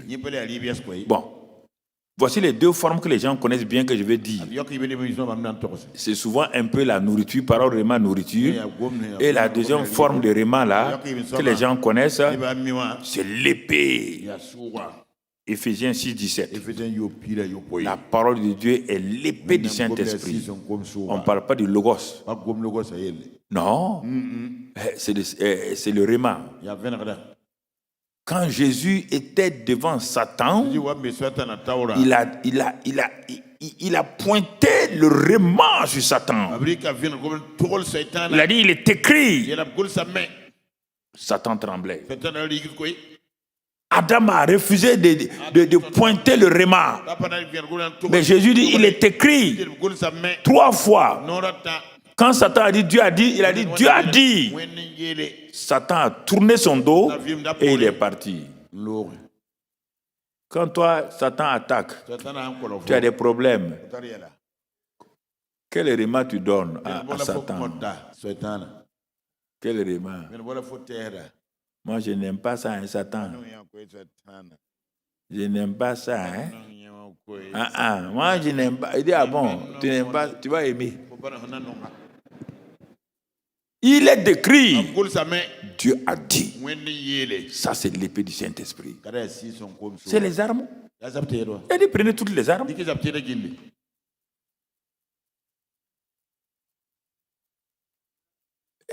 La parole. Épée. Tu veux prier. On ne prie pas. Au moment où vous devez parler, vous priez. Vous priez quoi? Dieu, tu vois, non? Tu ne vois pas que Satan est derrière moi? Dieu dit, il n'a qu'à être derrière toi. Il n'a qu'à être derrière toi. Enfant incapable comme ça, là. Quand on est petit, là, quand les gens nous suivent, là, on court dans la maison, papa dit, sors, rencontre, allez, vas-y. S'il va te tuer, il n'a qu'à te tuer. Allez, sors. Quand papa parle seulement, on est petit, on rentre sous le grand là, on ramasse, on tombe. Papa a parlé. Papa a parlé que tu peux terrasser Satan. Et donc toi tu es là, c'est Satan encore. Et tu veux que moi je prie pour toi? C'est moi ton protecteur. Toi tu as le Saint-Esprit, j'ai le Saint-Esprit. Je n'ai pas un grand Saint-Esprit. On a le même Saint-Esprit. Parole. Épée. Hébreux 4, 12. C'est toujours l'épée. Elle sépare, elle jointure et moelle, elle met à nu. Toujours. C'est la parole vraiment qui fait ça. Parce qu'elle est vivante. Le logos n'est pas vivant. C'est le réma qui est vivant. Le réma juge ton cœur. Le réma dit, hey, tu as menti ici. Toi là, tu as menti. Tu perds la paix. C'est le réma qui fait ça. Va te réconcilier. Toi, tu ne veux pas pardonner? Moi, je ne te parle plus. Hein. Tu es mal à l'aise. Va pardonner. Va te réconcilier. C'est le réma qui fait ça. Il vous parle, après vous devenez, votre conscience devient calleuse. C'est-à-dire, votre conscience ne peut plus pardonner. Et vous êtes en danger. Parce que vous vous refusez. On dit d'aller pardonner, vous réconcilier, vous partez prier. La prière va donner quoi? C'est le réma qui fait ça. C'est le réma qui dit, hey, hey, elle te juge, elle te dit, elle ne te condamne pas. Non, la parole de réma ne condamne pas. Elle te juge, elle te montre ce que tu es. Elle veut te sauver. Ça, tout ça, c'est la parole, donc la parole épée du Saint-Esprit. Et c'est pourquoi, mon frère, le jour de la Pentecôte, Pierre le peureux, brusquement le Saint-Esprit est là. Et la parole est là. Regarde comment il a changé. Saint-Esprit est sur lui. Les gens disent, ah bon? Pierre va faire quoi? Les autres l'ont dit, Pierre va dire quoi? Ce peureux là, qui n'a pas pu, qui a dit que lui, il ne connaît même pas Jésus. Quel message il a? Et Pierre dit, ah non. Jésus a dit d'attendre. Quand on donne le Saint-Esprit, la puissance vient par quoi? La parole. Il s'est levé, il s'est arrêté, il a prêché. Acte de 2:37. Ceux qui l'ont entendu crièrent. Leur cœur est transpercé par l'épée. Homme frère, que ferons-nous? Toi, tu peux prêcher, tu prêches une doctrine. Comment tu veux que les gens soient sauvés? Pour prêcher mon premier message d'évangélisation devant un petit groupe, là, c'était un problème. Est-ce que Dieu peut m'utiliser, moi? Dieu m'a dit, Dieu n'utilise pas les grands hommes de Dieu. Tu es rempli du Saint-Esprit, il dit oui. Tu crois à la parole de Dieu? Il dit oui. Mais il dit peut-être d'aller prêcher. Et je vais accompagner ma parole des signes et des prodiges. J'ai tourné. Après, j'ai obéi. J'allais prêcher. Il n'y a pas une foule. Mais j'ai prêché. Quand j'ai fini de prêcher, je n'étais même pas pasteur. J'étais à l'ONAC. Je n'étais pas pasteur, j'étais un laïc. Quand j'ai fini de prêcher, il n'y avait pas quelqu'un avec moi. Je prenais ma voiture, j'évangélisais moi-même. Quand j'ai prêché, Dieu dit, mais lance l'appel. Ce que tu as donné là, ça parlait au cœur des gens. Mais qui veut recevoir Jésus comme sauveur? Ils ont levé leurs mains. Ah bon? Moi aussi? Mais Dieu dit, c'est pas toi aussi. C'est pas toi. C'est la parole réma. Ça n'a rien à faire avec toi. Depuis ces jours-là, Je suis rentré à l'hôpital Yalagado, chez les fous, au grillage. Il n'y a pas de psychiatrie avec bâtiment. C'était un grillage. Mon chauffeur était musulman. Il dit, mais il était fâché. Comment un musulman, comment un directeur, au lieu d'aller manger, boire, les directeurs n'étaient pas nombreux à l'époque. On n'était pas nombreux. En 75, il y avait peu de directeurs à gauche, à droite. Là, tu gagnes ça. Au lieu d'aller manger ton truc, que tu es là, que tu vas chasser les démons. Je m'en vais là-bas, je demande aux infirmiers là, et je peux prier pour les fous. Ils ont dit, messieurs, ils sont devant vous. Puis ils ont continué à causer. C'est le prochain fou comme ça là. Je suis allé. J'ai vu un jeune homme teint clair, très beau là. Il dit, mais qu'est-ce que tu fais ici? Il dit, mais tu ne vois pas, non? Je suis fou. Il dit, mais qu'est-ce que tu as fait? Il dit qu'il est fou. Tu crois que Dieu, comment tu dit Dieu? Il dit oui. Il dit, sors tes doigts par les trous du grillage là. Quand je veux dire Jésus, il saute aller en arrière. C'est là que j'ai vu qu'on ne doit pas dire Dieu. Surtout ceux qui disent Allah là. Yeah! Gila confond là. Allah parce que Guinangouin. Et même ils te disent qu'Allah ne peut pas faire. Vous êtes attaché à ça.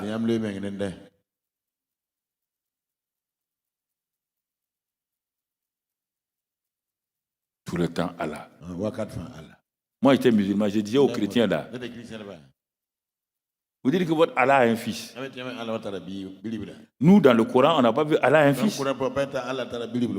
Allah n'a pas de fils. Pourquoi vous mentez comme ça, vous les chrétiens? C'est Jéhovah qui a un fils. Jéhovah et Allah sont différents. L'homme là, Allah.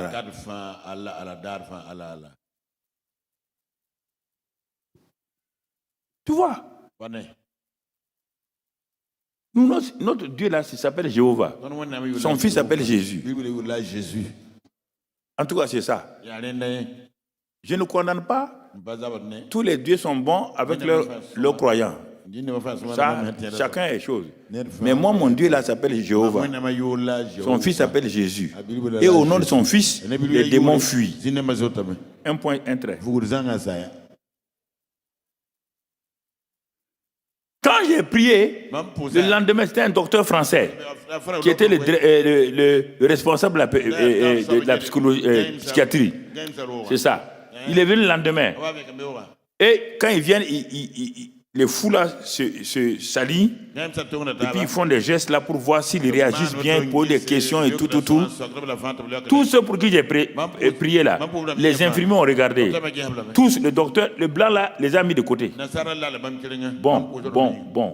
Ils m'ont attendu qu'au soir. Et j'ai dit que le lendemain je vais venir. Comme je quittais à 18h, quand ils sont arrivés, les infirmiers ont dit, messieurs, tous ceux pour qui vous avez prié hier, là, on les a libérés. C'est comme ça que j'ai commencé. Je n'étais pas pasteur, je n'étais pas évangéliste. J'ai cru la parole. Parce que le Saint-Esprit était sur moi. Tu comprends? Troisième forme de parole. C'est la parole vraiment lampe et lumière. Psaume 119, verset 105. Psaume 119, verset 105. Ta parole est une lampe à mes pieds et une lumière sur mon sentier. C'est ça qui a perdu les 5 vierges folles là. On leur a donné une lampe. On a mis l'huile là-dedans. On leur a donné une réserve d'huile. Et le mari a dit, je voyage. Mais je vais venir au moment où vous ne vous attendez pas. C'est par la lampe là que vous allez prendre le chemin pour me rencontrer. Car je ne viendrai pas vers vous. Jésus ne va pas descendre sur le sol. Il sera dans l'air. Il dit, mais cette lampe là et cette huile là, c'est-à-dire la parole et le Saint-Esprit vont vous permettre d'être enlevés et partis. Il a dit ça aux 10 vierges. Il y a 5 qui commençaient à gauche, à droite, à abuser de l'huile là, l'huile est faite pour la lampe. L'huile n'est pas faite pour vous. L'onction n'est pas faite pour vous. L'onction doit être utilisée quand la lampe est là. Non, vous utilisez l'onction pour tout. Et à un moment donné, il vous manque. Maintenant, quand on a dit, le mari vient, préparez-vous, vierge. Elles ont gaspillé toute leur huile à faire des choses à gauche, à droite. Et leur lampe, la parole la baissait. Or, on te dit que la parole de Dieu est une lampe à mes pieds, une lumière. Ils ne voient plus pour aller vers le mari. Et les 5 autres vierges là, on dit, on dit, il y a des vendeurs d'huile là-bas. Là. Ils vendent l'huile là. Ils vendent l'huile d'onction. Allez acheter. Quand elles sont allées acheter, quand elles sont venues, le mari est parti. Quand elles sont allées frapper, le mari dit, je ne vous connais pas. Troisième parole Réma. La parole est une lampe, une lumière. Quatrième parole Réma. Un marteau. La parole Réma est un marteau. Tout ça c'est pratique. Ouais, mais c'est des choses pratiques. Le logos n'est pas pratique. C'est le Réma qui est pratique. Un marteau. À quoi sert un marteau? Le marteau sert à enfoncer des choses que la main ne peut pas utiliser pour enfoncer. Quand des chrétiens ont le cœur dur, le pasteur doit utiliser le marteau. Jérémie 23, 29 et Jérémie 51, verset 20.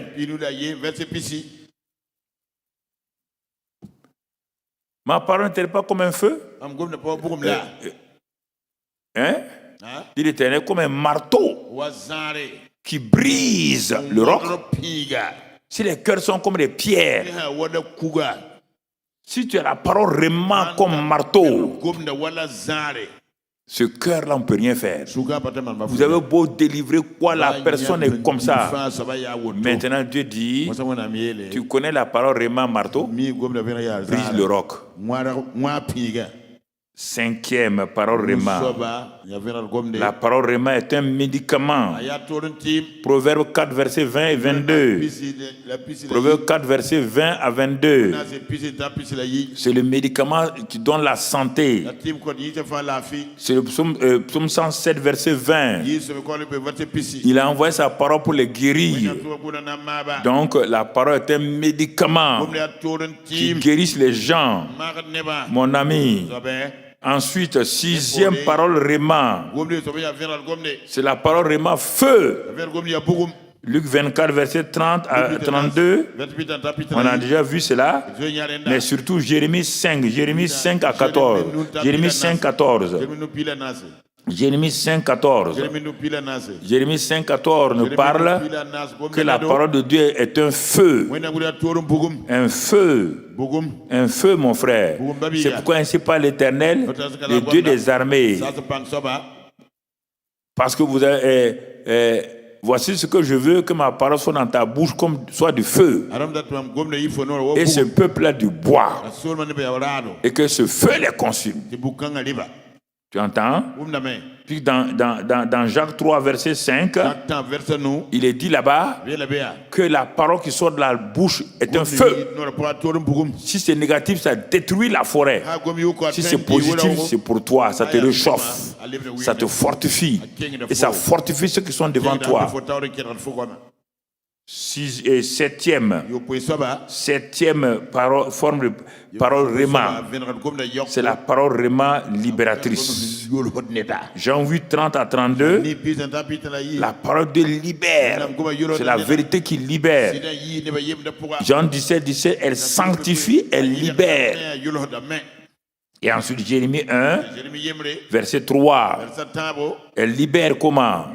Jérémie 1, verset 3. Regarde comment elle fait. Jérémie 1, verset 3. Donc Dieu a parlé à Jérémie et on continue pour aller un peu plus bas. On continue pour aller un peu plus bas. La parole de l'Éternel me fait adresser en ces mots. Avant que je t'eusse formé dans le ventre de ta mère, je te connaissais. Et avant que tu fusses sorti de son sein, je t'avais consacré. Je t'avais établi prophète des nations. Mon frère, Dieu a dit ça à Jérémie. Il y a des gens qui prennent le logos et disent que je suis prophète des nations. Un gao comme ça là. On dit que la parole Réma a été dite à Jérémie. Toi, tu entends la parole. Le logo ne peut pas te servir. Parce que tu vas dire, je suis prophète des nations, que ça va marcher. C'est une parole prophétique, une parole Réma. Il t'ai établi prophète des nations. Pour faire quoi? Si toi tu es prophète des nations, Dieu t'a dit de faire quoi? Et regarde ce que Dieu lui a dit de faire. La suite, mon ami, ce que Dieu a dit à Jérémie. Ce que Dieu a dit à Jérémie. Regarde ce qu'il a. Avant. Bon. Et tu dis que tu es un enfant. Dieu dit ne dis pas que tu es un enfant. Je n'aime pas ça. On continue. Il dit, voilà, continue. Et l'Éternel me dit, ne dis pas je suis un enfant. Car tu iras vers tous ceux auprès de qui je t'enverrai. Et tu diras tout ce que je t'ordonnerai. Si tu fermes ta bouche, tu auras affaire à moi. Ne les crains point, hein, car je suis avec toi pour te délivrer, dit l'Éternel. Il ne faut pas fermer ta bouche. Hein. On dit, ah non, qu'on ne doit pas beaucoup parler. On ne doit pas beaucoup parler, tu as peur, ouais. Pour parler la parole de Dieu, on ne doit pas se taire. On ne doit pas se taire. Il dit quoi? L'Éternel toucha ma bouche et me dit, voici, je mets mes paroles dans ta bouche. C'est ça. La parole libératrice. La parole Réma est libératrice. Je mets mes paroles dans ta bouche. Pour faire quoi? Regarde. Tout un programme pour Jérémie. Je t'établis aujourd'hui sur les nations et sur les royaumes. Pour que tu fasses quoi? Regarde. Pour que tu fasses quoi? Que tu ruines, et que tu arraches et que tu abattes. Que tu ruines et que tu détruises. Etc. etc. Voici les deux éléments principaux. La parole, esprit et vie. Quand on parle, ça donne la vie. C'est pourquoi les gens sont sauvés, sont transformés. L'esprit de vie. Ah. Les gens disent, ah, pasteur, ah, ta parole là m'a donné la vie. J'étais désespéré. C'est la parole, esprit et vie. C'est pas ta parole à toi. Ou la parole prophétique qui donne aussi la vie aux ossements secs. Y a-t-il des ossements secs? Tout. Et maintenant les 7 formes normales. Je te pose la question. Je te pose la question, pasteur. Dis-moi la vérité. Tu as déjà utilisé les 7 formes là. Tu les connaissais même? Non, je vous parle la vérité. Tu as déjà... Mais écoutez-moi pour terminer. Écoutez-moi. Si toi, là où on doit utiliser la parole Réma, marteau, toi tu utilises la parole Réma, médicament, ça va marcher?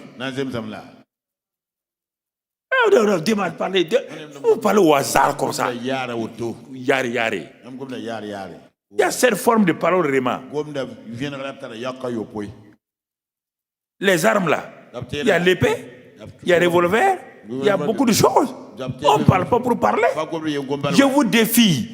Qui d'entre vous a déjà utilisé les 7 paroles là, les 7 formes de parole Réma?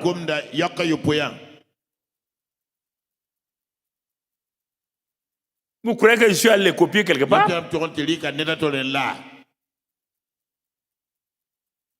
Par ceux qui vous écoutez à la télévision là, vous parlez, vous allez élever les gens, tout le temps vous savez élever. Mais quand les cœurs des gens sont durs, on dit utilise le marteau.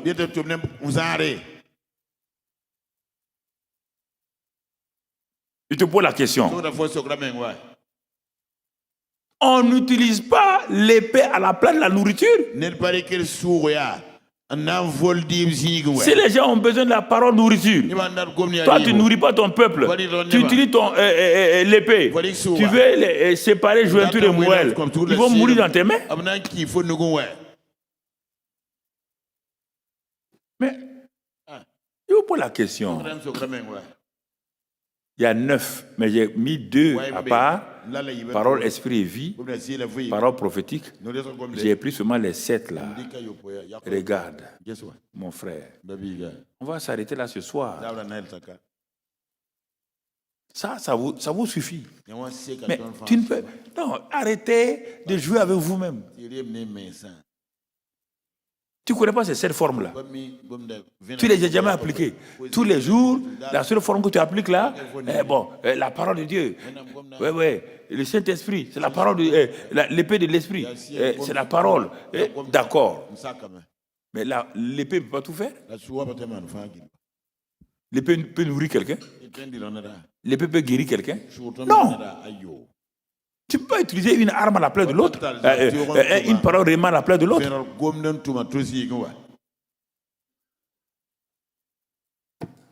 Et dans ton église là, il y a toutes sortes de gens comme ça. Tu vois, les 7 formes, le réma. Tu laisses ça comme ça.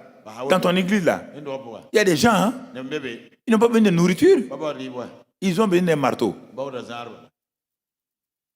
Il y a des gens, hein, qui ont besoin d'un médicament. Ils n'ont pas besoin de feu. Il y a des gens, hein, qui ont besoin de la parole vraiment libératrice. Ils n'ont pas besoin de l'épée du Saint-Esprit. Toi, tu es là, tu veux donner les mêmes choses aux délivrance. Hey. Moi, je meurs de faim, tu veux me délivrer de la faim. Mets un plat de riz, je vais manger. Et laisse-moi avec ta délivrance. Regardez. Vous êtes dans un pays là, les 7 éléments là. Dans une église là, si ce n'est pas utilisé, tes chrétiens sont faibles, que tu veux ou pas. Ils sont faibles. Tu as beau les maltraiter, c'est toi qui dois leur donner la nourriture, c'est toi qui dois utiliser l'épée du Saint-Esprit, c'est toi qui dois donner la parole lumière, c'est toi qui dois utiliser le marteau, c'est toi qui dois utiliser le médicament, c'est toi qui dois utiliser le feu, c'est toi qui dois utiliser la puissance libératrice. C'est toi, pasteur. Si tu ne le fais pas, tu as échoué. Tu as échoué.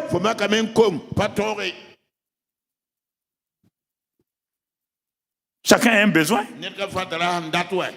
Les gens de ton église n'ont pas le même problème. Ils n'ont pas le même problème. Ils ont des problèmes différents. Tous les dimanches, tu prêches la même chose.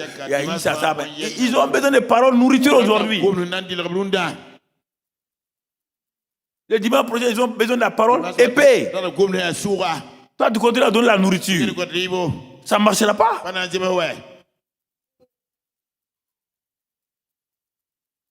Je ne sais pas.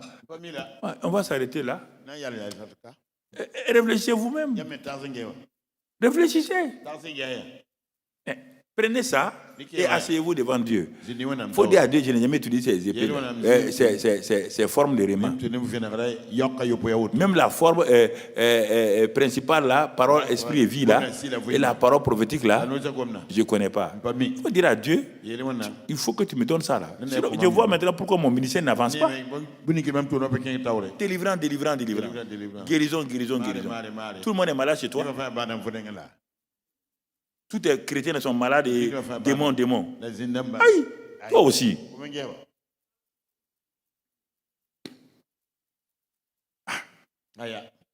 Dans ta famille, là, tous tes enfants sont à l'hôpital. C'est la même chose. Tu es une famille, l'église est une famille. Il faut savoir discerner. C'est pourquoi j'ai dit, la femme du pasteur, Dieu lui donne des dons. Mais c'est là, on veut dire que Dieu dit qu'il donne des dons à chacun. Bon, il a donné au mari 3 dons. Et sur les 7, il reste 4. Les 4 sont sur la femme. Mais le mari dit à la femme de ses terres, il n'aura que 3 dons, même si on prend les dons spirituels là. Or, le don principal d'un prophète, c'est le discernement des esprits. C'est pas le don principal des prophètes, écoutez-moi, c'est pas la prophétie, c'est le discernement des esprits. Par rapport au don spirituel. Le don principal d'un pasteur, c'est le discernement des esprits. Ceux qui sont dans ton église là, tu regardes. Cette femme-là, elle s'approche de trop du pasteur. Le discernement montre qu'elle est envoyée par Satan. Il n'est pas dit d'aller voir toutes les femmes qui s'approchent de ton mari. C'est ça le problème aussi. C'est ça le problème aussi. Elles vont aller à l'autre extrême. Mais les maris ne savent pas. Ce sont des gens qui croient à n'importe quoi. Que la femme est gentille. La femme est gentille. La femme est gentille. C'est ainsi en France quand on était là-bas. Et l'église. Un jour, le pasteur a fini, pas notre pasteur à nous, le pasteur d'une autre église là. Il a fini de prêcher, ils sont allés à la maison pour manger. Un jeune pasteur.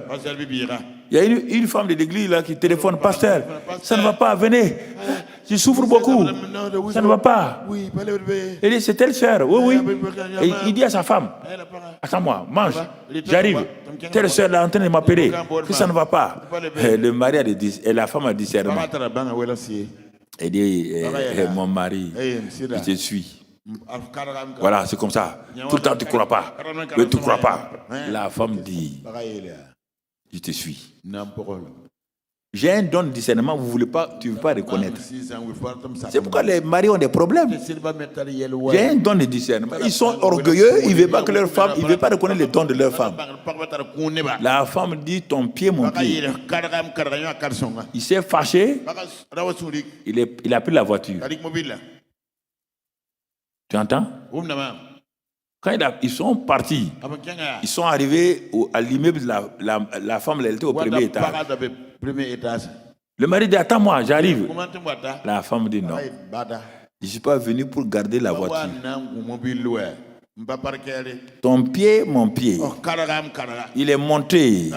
La femme a fermé la voiture pour monter. Comme il y a eu décalage entre les deux, de 2 minutes, la femme est montée. Quand elle arrive, elle trouve son mari. La femme là avait ouvert la porte. Elle dit, pasteur. Et quand le pasteur va, la femme est toute nue. Elle a attrapé le pasteur. Madame le pasteur est arrivée sans problème, sans crier. Elle a regardé, elle dit, libère mon mari au nom de Jésus. Elle a pris le mari par la main. Le mari était comme ça, comme sous.